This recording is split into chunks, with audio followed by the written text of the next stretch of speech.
Hi, I'm George the Antique Nomad. Come with me as I wander the country in search of valuable vintage, amazing antiques, and cool collectibles. We'll buy, sell, and trade at antique malls, shops, and shows, estate sales, flea markets, thrift stores, anywhere people go to find really interesting things that just aren't made anymore. So come on, let's go!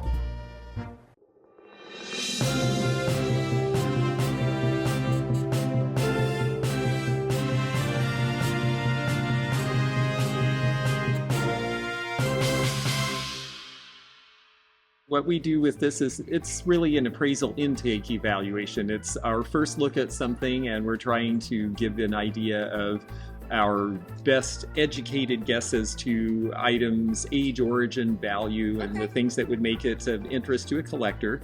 And I'll try to give you an idea either of the retail value in this area or the insurance value, depending on what seems appropriate. So tell me how you got this. My grandma's best friend got it a long time ago, I guess, at a yard sale for like $100. And when she passed it away, she gave it to my grandma, and my grandma gave it to me just to sell. And when I looked it up, it was kind of all over the board. So I do have the set. You do have the pair. That's great. That helps a lot. And when you looked it up and you said it was all over, I know they've made these for centuries.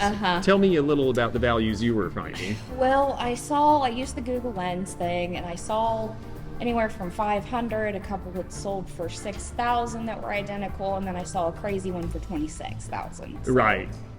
All over the place. All over the board. Okay. Well, let's take a look and see if we can get some clues for age. Now, the first thing that we see under here is we see a painted number with the glaze here. Oh, it's a little dirty. I'm sorry. Oh, don't worry about that. Dirt is expected with old things. But because we see a painted number under here, and it's painted in the same glaze as the foot, that tells us that this is probably a 20th century piece. And so it does not have the age and the really high value of a dynastic era piece. A lot of the 20th century pieces are based on the ones made back in the Ming and Qing dynasty and that era. It is a Fu lion. They would have originally been on either side of the entrance to a temple to guard. And they're very cool. They're very collectible. It's a good motif, and you've got a pair. You said that they paid $100 at a yard sale for the pair a long time ago. That was a pretty good deal. I think so, yes. I think realistically, you said you wanted retail because you're interested in selling the piece. And I think a realistic selling, where would you sell it? Here in Marietta. Here in Marietta. And would you sell it online where it reached a bigger audience, or? Well, I thought about putting it online. I have a booth in Smith & Company, which is a little vintage store here in town, but maybe online. Haven't really thought about it too much. Right, the shipping is no fun with something like this, and it may actually do better, especially if you're in a local store, because so many tourists come here that you have a good chance to sell to somebody in a broader area where it would sell for more. You said that you saw prices from $500 to $5,000 on these sets. I think because it's 20th century, the condition seems really good. As decorative objects, I would expect probably a retail value maybe in the $650 to $850 range would be what I was thinking. I think those really high values you're seeing are for things that they think are dynastic era, which may or may not be. We'd have to look closely. But it's very cool, and what a wonderful story and a great deal. Yeah, no kidding. Thank you so much. You're so welcome, and I'll tell you what, I can set him over here if you want to keep looking around. That would be great if you don't mind. Yeah, no, let's do that. I appreciate that so much. Isn't this pretty? And how did you get this one? I got that at an auction on my birthday. I bought about 8 vases, and that was one of them. And when I started to pack it up for the show, I found that there's a little note in the inside of it. Oh yes, let's see if we can get that out. I couldn't find anything comparable, and that's why I want you to look at it. Okay, well the little note says, Pâté sur pâté Art Nouveau base, and that is correct, and that's where they're describing the layer of porcelain on the layer of porcelain, so that's got a 3-dimensional effect. And it says Art Nouveau, and that it is Claris ware from England, which is also, or Claris ware from England, which is also correct, and we have the whenever you see wings through a logo like that, that's very popular in the early 1900s because of the invention of flight. And so that gives us an idea that this is right about 1910.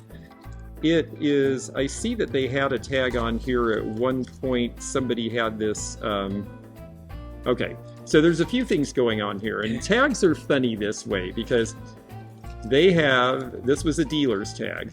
They've shown us that, yes, it's this piece from England, and they're asking $85 for it.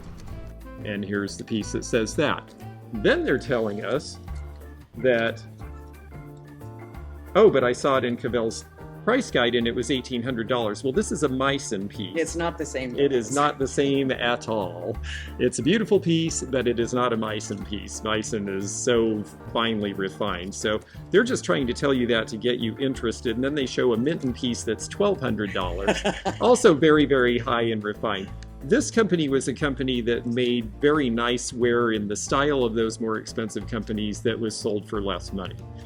So I think that a realistic retail value on this, probably in the $125 range, would be top end. You know, if you had the right person, because she's a pretty figure, because she's Art Nouveau, all those things are going for it. Thank you. Now this was my grandmother's, and my grandmother had a huge house, and it actually was turned into an orphanage after they sold the house. Oh, it was so big. How interesting. Yes, and when I was 18, I sold her estate. And I sold everything that was in it, and for some reason I decided to keep the Saturn lamp. Oh, I'm so glad you did. What a great thing to keep. And what a great introduction to, that's how you got into the business, isn't it? Yes, through my grandmother's stuff. And of all the stuff she had, this one is something that I thought was unusual, and at 18 years old I decided to keep this. Oh, that's great. I'm so glad you did. And it is unusual, actually. I'm sure because you've been in the business a while, you probably know the story about this piece. Not really, a little bit. I think it's a World's Fair piece. That's correct. If I know right, I think it came in different colors, maybe on different years of the fair. I don't know for sure. I don't know whether the colors had to do with the years of the fair, but they are seen in different colors. I've seen a green, I've seen a light blue. They were all these pastel colors, and when the light comes through, you see all these planets and stars and everything. Now, the shade is a little bit wonky here, so I'm going to be very careful how I hold it. It's got minor wear on the inside. This color was flashed on, but it's a wonderful piece. And yes, this was for the 1939, I think it was the New York World's Fair. I don't think they sold these in San Francisco. They had the Pan Pacific Exposition the same year then. But I'm pretty sure these were only available in New York. They're very collectible. They're really desirable. Art Deco fans got really crazy about them when they first started discovering them in the 60s and 70s when people started collecting. And, you know, the prices are good. I see them anywhere from, you know, in terms of eBay completed sales, I see between $1,000 and $1,250 as a general price. Yes. I was guessing $300 or $400. Well, that is amazing. You know, I saw one of these for $300 or $400 last year, and I am still kicking myself that I didn't buy it, because at that time I didn't realize they'd gone up so much. But there is a resurgence of interest in Art Deco. So yeah, you have a great piece. Now, is there a specific color in these Saturn lamps that people look for? Because it seems like there was a green or a blue one, or I saw there's a very bright green, there's a pastel green, there's a pastel blue. The one that I saw that I passed up was sort of a grayish color, and I think maybe that's why I passed on it, and I really shouldn't have. I made a big mistake. So you know, I think they came in a few colors, and it may have had to do with what time during the fair, or it may just have been whatever they were able to order at the time. The fair originally was supposed to be 39 to 40 and then 40 to 41. And by early 1940, the Second World War had started, and a lot of the pavilions were run by countries that had been overrun by Hitler, and the people were stranded in New York who worked for the fair because they couldn't go back to their home countries, and the fair kind of just shut down because of the war. So, can I ask you one more question? Yes. On a lamp like this that you buy that is this old, that has an end on it like this, what do you suggest? Plugging it in? Let's talk about these cords. Yes, everybody wants to replace these cords because, well, it's an old cord and it's scary. Well, I look at this one, and yes, a little bit of the rubber is shaved off of here, but there's no wires sticking out. There's no reason I can think of that this shouldn't work. And so what I recommend is plug it into a surge protector, then put the surge protector in the wall, then turn it on. If this is going to fry or pop, it'll pop the surge protector and not all your breakers, and it won't cause a fire, and you'll be able to tell. And you won't get electrocuted and by you plugging won't get electrocuted. If you plug this into the surge bar first, and don't touch this and then plug the surge bar in, you won't get electrocuted because any problems would be where this joins with the surge protector. All right. I learned that the hard way because I plugged a piano lamp in for a customer in our antique mall in Oregon once, and boy, did I get shocked from head to toe, and once was enough. I'm always afraid. My father-in-law has older things, and he always was cheap buying stuff. And so every time I plug something in, I'm like, oh no. Yes. Okay. All right. So is that shade okay to move around? I think the shade's I okay to think move it's around. It's sweet. screwed on there. I think it's just not completely there. That's a little better. All right. Okay. Thank you, George. Oh, you're welcome. That is a really neat piece. So this is an Edison cylinder disc. And this one is a little later in time. This one says it's for, oh, it's a different company. That's why it's not by Edison. So this one says Busy Bee. These are actually a little harder to find. Busy Bee Records were out of Chicago, I believe, and it says it satisfies every taste. So apparently they had every kind of music that was available to them to put on these. And this is what a cylinder disc looked like. This one's pretty dirty, so we won't use it to run, but they always had the name of the song in the end of the disc. Yeah, if you see right there, you'll read around the top. Okay. So this song is, let me do this because it's a little dusty. This one is called, oh, this is Yankee Doodle Boy. Well, we've heard that song, so we know how that goes. Yeah. And if you cranked this up and put it on here, you would play it on this wonderful device here. This is an Edison-made Amberola, and Amberola was one of the first cylinder disc players. This would have come out right about 1900. The cylinder discs were great in a way because you could actually record on cylinder discs as well, which is why as soon as they possibly could, they switched over to vinyl records so that you couldn't record your own voice at home because they realized, oh, we're losing money. Yes. So then you had to go to a studio and record a record. And the cylinder would go here. I'm sure it still works. Because this is dirty, I don't want to play it because, you know, needles wear down. But I think this is a really neat piece. How did you get it? It was my father's, and before that, his father's. Ah, very nice. So it's been in the family a long time. Yeah. Well, it's in wonderful condition. It looks like everything should work. It looks like it has the original fabric screen, does. which is a nice thing to have. Yeah, it does look like that. And I think that you would probably see, I sold a similar piece at a show a couple of years ago. Mine had a big horn with it, and that does add to the value. Yeah. Yeah, because that would be the projection through the house. But not everybody bought those because usually these were just meant to be played in one room and they were loud enough by themselves. And it comes out here. And it comes out there, yes. And the funny thing is, if you wanted it to be a little softer, some of these had doors you would shut and that would actually dampen the sound. That was your volume control. So blasting or blasting a little less. Yeah. It's a nice American oak case. I would say that based on the one that I sold, probably in the $650 range. There's more interest now in these small tabletop models than there is in the floor standing models, and it used to be the opposite. But so many of the collectors already have a house full of the floor standing models, they don't have room for one now, so they end up with this size instead. I see. And then these There's usually, a bunch of those discs. you've got a bunch of the discs. Okay, now when we look at the discs, there are certain ones that go for more. Typically, these sell for about $5 to $8 a piece. And it's just to the people who want them to play something on the record. Yankee Doodle Boy is a very common song from the time. It's going to be about that price range.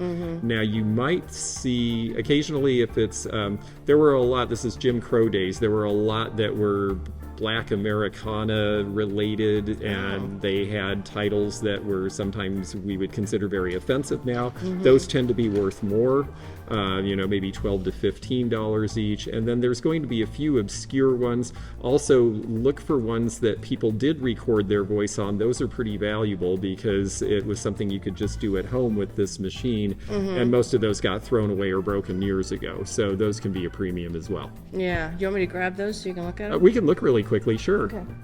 And then here's Edison there. Busy bee. There's another Busy Bee. Yeah, that's interesting. Being closer to Chicago, you must have had more of that here. Yeah, these are really dirty. They are, and a lot of them are pretty hard to read the edges, so we may not be able to tell much. You would really, I think honestly, you'd have to kind of polish the rims off, and then you're going to be able to see. And this, unfortunately, is what happened to a lot of them, just to show you. they're very brittle, an old brittle style of plastic, so a lot of times they break into pieces like this, and then really you just have the sleeve. And the sleeves are collectible too, because some people just need them for loose discs that are laying around. So There's a set, each of these, and then this one has a creamer with it. oh, very good. Okay, so this one is the set with another piece. No. This one is by itself. Okay, yes. And how did you come to get these? This was an auction buy? And did they tell you anything about it when they sold it to you? Well, the nice thing is we're in a room full of glass collectors, so we might have somebody who can do a better idea on it than I can. I'm going to do my best for you.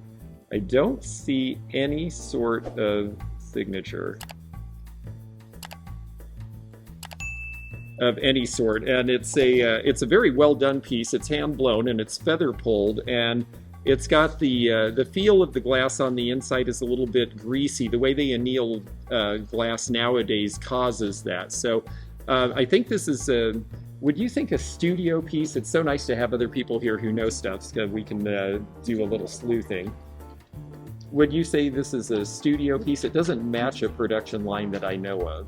Well, a lot of times glasses that some of this glass that's down here being so close to Fenton, you come upon things that maybe weren't marked, that people were just That people, around with. right, that they made as an end of day, or a designer made as a sample. It's very good quality and it's not flat all the way down, so it makes me wonder about it. I'm not. Yeah, it seems well done. It's pretty practiced. It's actually a purple color, even though it shows black on the outside. What she said is probably the best that we're going to be able to do as far as knowing a maker. Our guess is that did it come from an auction in this area? Okay, yeah. There are a lot of glass blowers who used to work for Fenton and some of the other factories around here who do stuff privately as well. In fact, we just saw Dave Fetty, who used to work for them, who now does glass blowing. He was at Henderson Hall today. And this is not one of his pieces, but it definitely looks like somebody very skilled, and I'm sorry I can't tell you more. I think it was made sometime in the last 30 years because of the style and the feel of the glass. It doesn't have a lot of wear on the bottom. Do you mind me asking what you gave for it? $20. Okay. Well, I think you got a really good deal. If we could attribute this, it could be $100 to $150. Because we can't attribute it right now, we would have to say, maybe half to 2/3 of that would be a current retail price in the right hands. My suggestion for you is, as you look around, give a little thought, maybe put a picture on your phone of the way this handle is crimped and these pulls. And as you're going around shopping for other glass and finding things, look to see if you see something that seems to be finished the same way, because that might have a signature, and then you might be able to make an attribution to yours. With a lot of studio glass and things, honestly, and studio pottery made in the last 30 or 40 years, there's wonderful pieces, and unless they sign it, it's just hard to say because so many people are working in a similar style now. Now, these pieces, I think, came from right down the road, didn't they? Yes. Yeah. Those look, yes, they look so good. Yeah. These look like a Fenton pattern. And how did you get these? Mother-in-law, they came from her house. So these are a pair together as a set, or are there more pieces?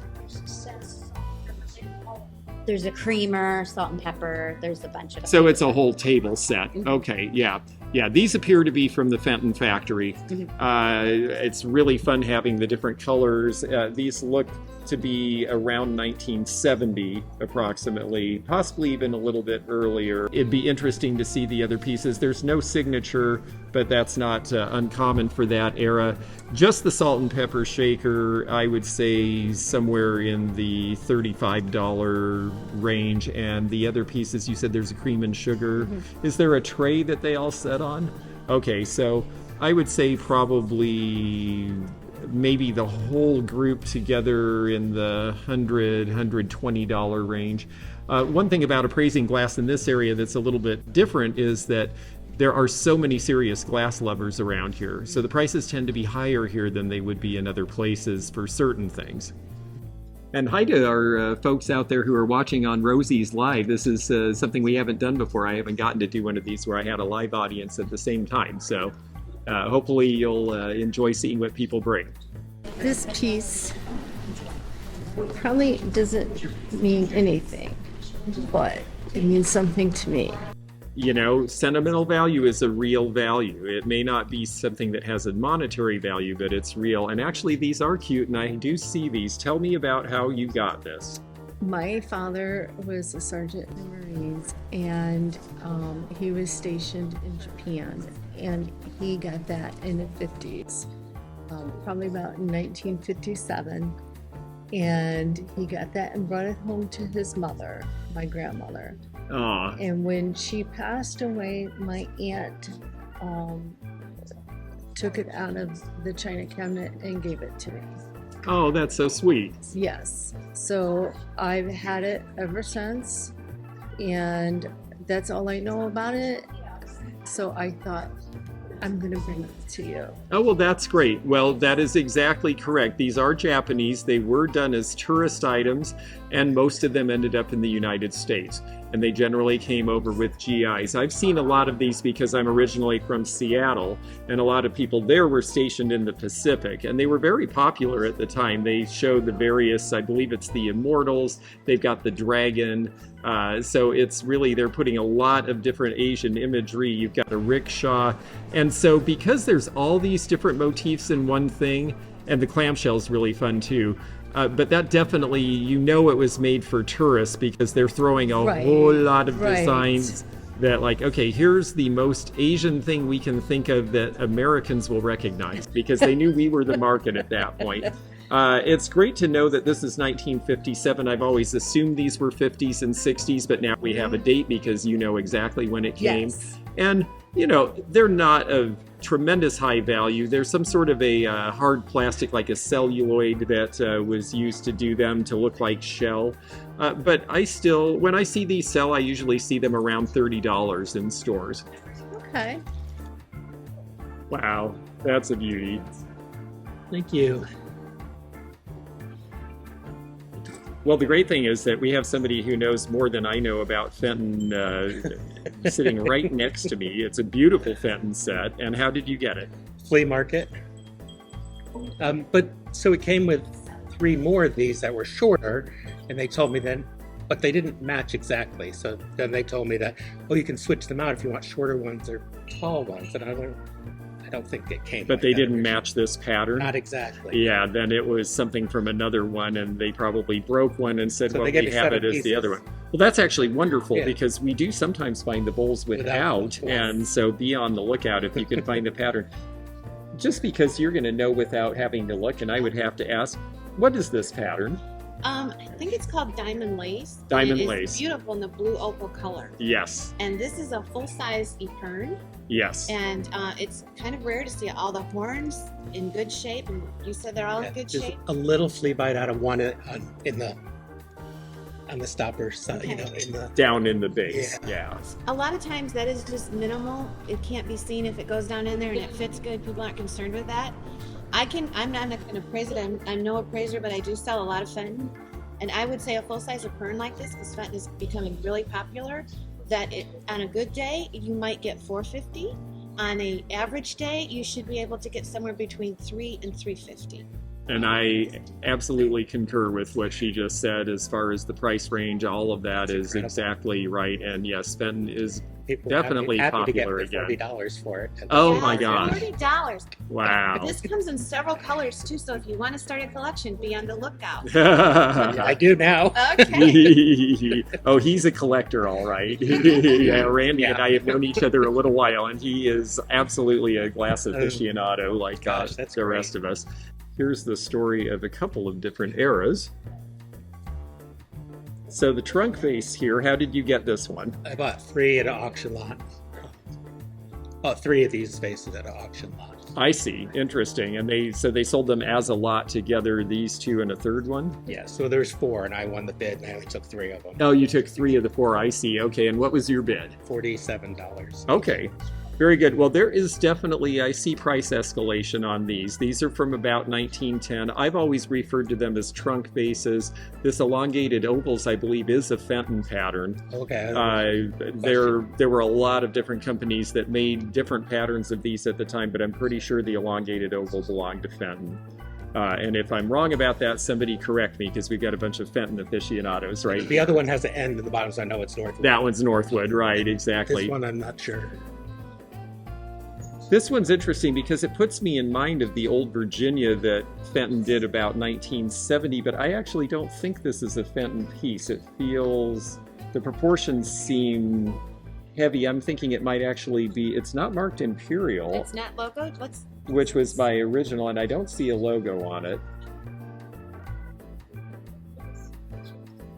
You know, I don't see a logo either on it, but I can tell you, I think it's a more contemporary piece. This is just what I'm. Yeah, I thought it was 80s. The age on this does not make as big a difference as the color. The color is amazing, and people are into That's this what drew me to the color. Yes. And they're into it, and they're interested in the style and the way the top of his vase is right now.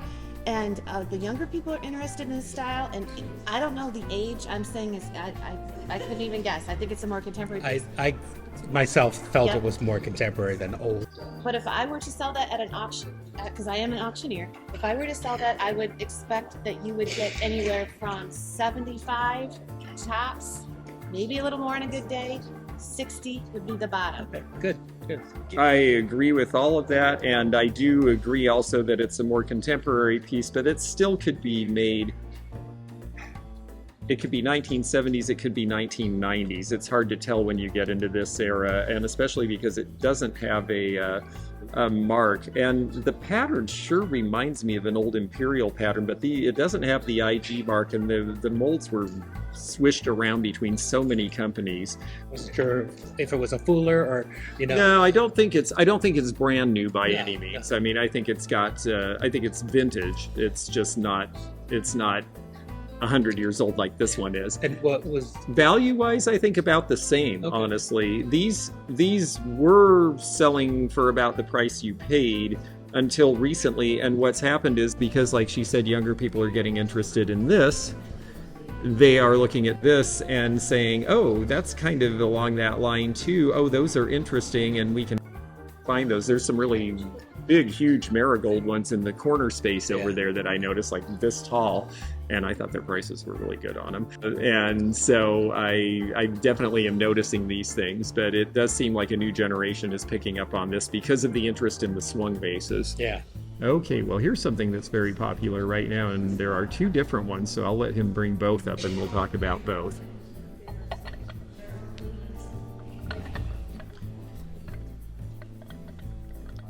So we have fairy lamps, and boy, people are really into the fairy lamps now, especially the YouTube audience, but we're seeing that actually carry over into eBay pricing as well. We're definitely seeing that fairy lamps are a big deal with collectors right now, and you have two different ones by Fenton. I like the red, white, and blue. I just sold the paperweight here last night. That was a match to this. And then this one with the painting, I wonder if we have an artist on there. Yes, they're both signed. Oh, They are Maybe. signed, okay. Yeah, we recognize that name. We have Linda Fleming with us, and so she's worked at Fenton. She may be able to help us. Yes, it's right there. I just can't quite make out the last name. It starts with the B. It almost looks like Burnside. But right, yeah, the opalescence falls right in the middle of the white paint. B-U-D Budkirk? Budkirk, okay. Yeah. Very good, thank you. Yeah. That's helpful. And, you know, more people are starting to collect by the designer with Oh, Fenton yeah. too. So that is making a difference in value. How did you get these, and what did you give for them?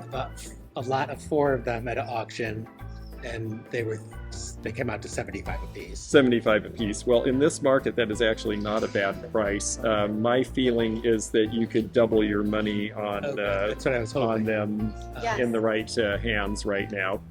Yes. Can I add something? Yes, please. This is actually, and this works perfectly fine for this. This is actually a 3-piece fairy lamp. There is a bottom to this piece. Okay. But in today's market, it's not going to make that much difference. So if you had the bottom piece to this, which if you look around, I think there's several I'll 3-piece fairy Go lamps. get one. This is the bottom. Okay. Yeah, that's your third piece right there. So a lot of times you will, these get separated in estate sales and all kinds of stuff. And people don't recognize that Yep. this goes with that. this. Yes. So a lot of times you will run across these pieces. You might even be able to find a spare on eBay. well worth picking it up because you're going to have a fairy lamp that Do you think it would be like green opalescent? it's Would it going to be exactly the stripe. Okay. Yep. And if you could find one on eBay for less than $100, I think you could find the bottom for less than $100. You're going to have a fairy lamp that could bring $300. Because of that extra piece. They do seem to like those. And thank you for jumping in on that, because I saw that and I thought that does seem like the centerpiece, but I wasn't sure because I haven't seen the three pieces together on this pattern. And just an added note, and I don't mean to say this, No, but please. if you ever see these bottoms, Mhm. these bottoms are so sought after. I bought a blue owl bottom, but Yes. but with it, it But didn't this- have the top, and I'm like, okay, well, we need to find the top someday. But Yes. and it was $1. Yeah. Flea market. Down Oh, here great. you can find these, and if you find these, they're an instant $30-$40 because everybody is looking for Yeah. them because To these get make up separated. the one that they lost along the way, yes. Oh, thank you. That's Thank great. you. Very That's great. timely. Yeah. Yeah.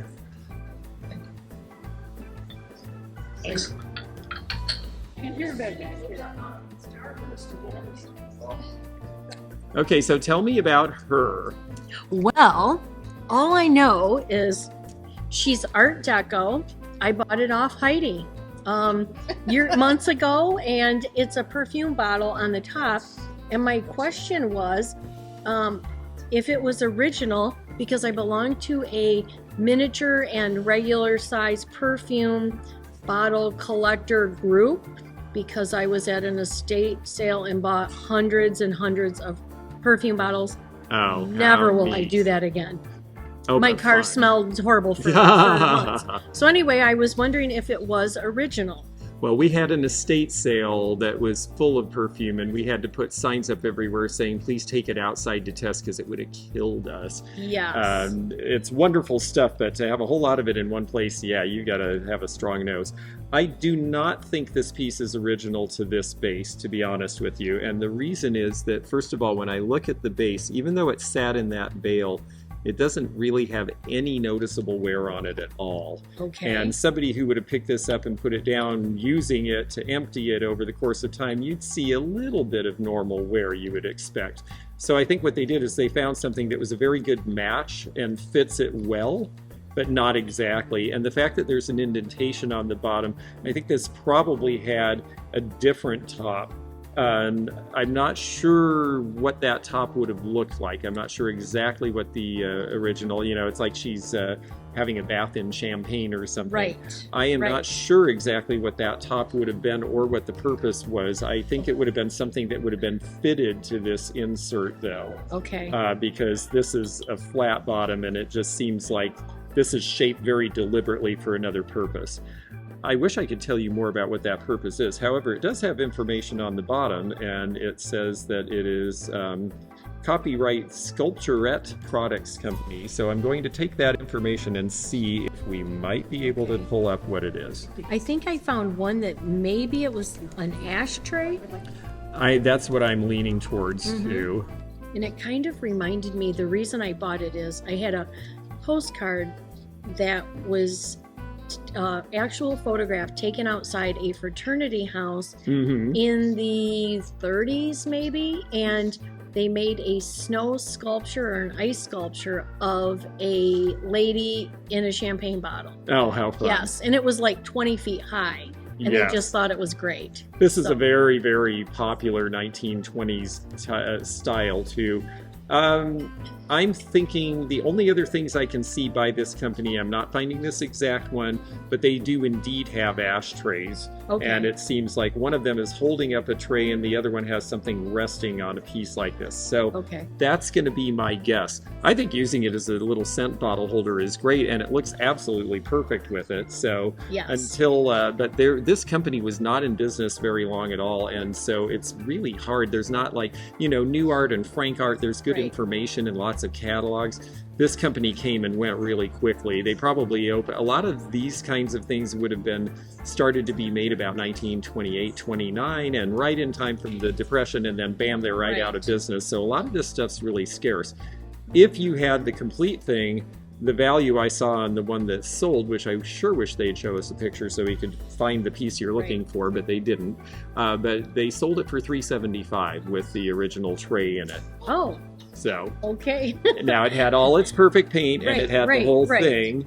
So, Right. you know, yours maybe we're looking at half of that Yeah. because it's presented the way it is, but I like the way it looks. Yes, it's a fun piece. It really is. Okay, thank you. Yeah, you're welcome.